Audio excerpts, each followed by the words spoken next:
வாய் சொல். தரையில் எறும்பு மெல்ல ஊர்ந்து சென்று கொண்டிருந்தது. அப்பொழுது பூரான் அதன் அருகே வந்தது. நண்பா, நான் வருவதைக் கூட கவனிக்காமல் எங்கே சென்று கொண்டிருக்கிறாய் என்று எறும்பிடம் கேட்டது.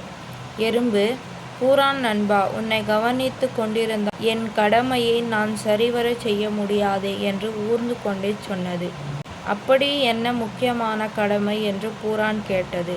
எறும்பும், ஊர்வதை நிறுத்தாமல் மழை காலத்திற்கு தேவையான உணவை வெயில் காலத்திலேயே தேடி சேர்த்து வைத்து என் கடமை. உன்னிடம் பேசிக் கொண்டிருந்தால் என் கடமையை செய்ய முடியாது என்று கூறி சென்றுவிட்டது. பூரான் எறும்பு தன்னை ஏமாற்றி விட்டதாக கருதியது.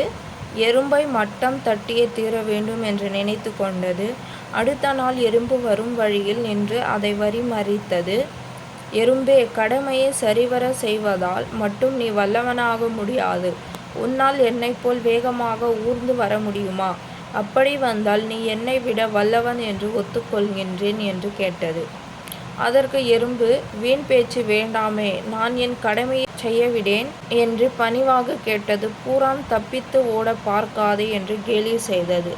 அதற்கு எறும்பு மிக அமைதியுடன், பூரானே, உன் அளவுக்கு வேகமாக என்னால் ஊற முடியாது. அந்த தைரியத்தில் நீ பேசுகிறாய். ஆனால் நான் செய்யும் சில காரியங்களை உன்னாலும் செய்ய முடியாது.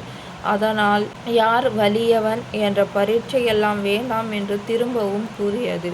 பூரானோ, அப்படி என்ன சாகசத்தை நீ கிழித்துவிடப் போகிறாய்? சாதுரியமாக பேச கற்று வைத்திருக்கிறாய் என்று கூறியது. எறும்பு பூரானை பதில் பேசாமல் ஒரு தண்ணீர் தொட்டியில் அருகில் அழைத்து சென்றது. பூரானை வேடிக்கை பார்க்க சொல்லிவிட்டு கரையின் அருகில் இருந்த ஒரு துரும்பில் தொற்றிக்கொண்டு தண்ணீரில் விழுந்து அந்த துரும்பை பற்றி கொண்டு தண்ணீரில் மிதந்தது. பூரானை பார்த்து, உன்னால் இப்படி செய்து காட்ட முடியுமா என்று கேட்டது. பூரானுக்கு அப்போது தான் எல்லாருக்கும் சில வல்லமைகளும் சில இயலாமைகளும் இயற்கையிலேயே உண்டு என்று புரிந்தது.